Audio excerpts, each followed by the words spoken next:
Greetings, uncaring universe. It's been quite a while since I've done a progress video. My god, this lighting is terrible. On my dwarf peppermint shrub that stands next to my house, which I have to back up. Okay. Used to be as high as that top bit, pretty much right up against the house. Significantly bigger than the 1.5 metres high a dwarf peppermint is supposed to be.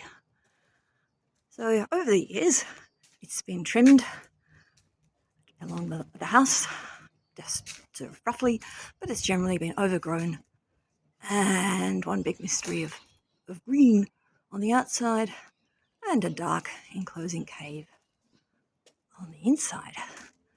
But it was time to bring it down to size,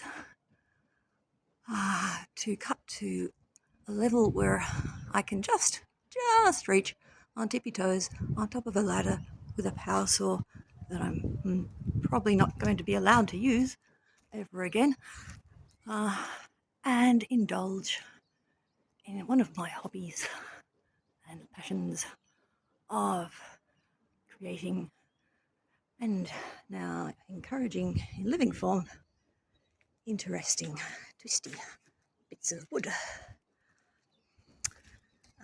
So there's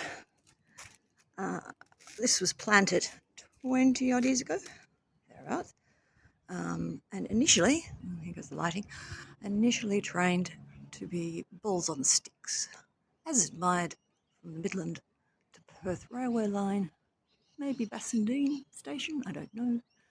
Anyway, it got a few years of early training, which was enough to separate the base into a few distinct sections.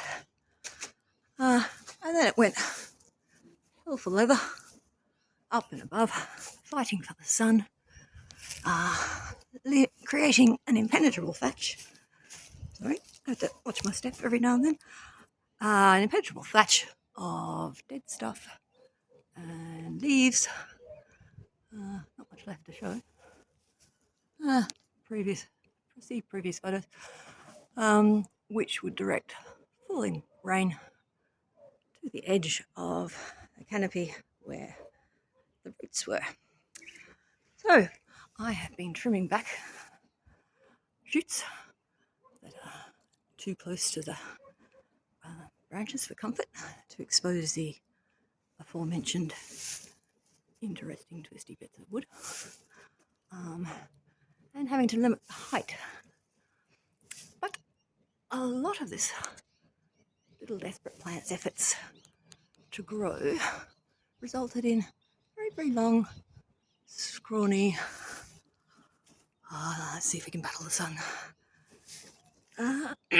almost vine-like branches going quite some distance and twisting in an interesting fashion to try and reach the outside where the light and the food and the water was.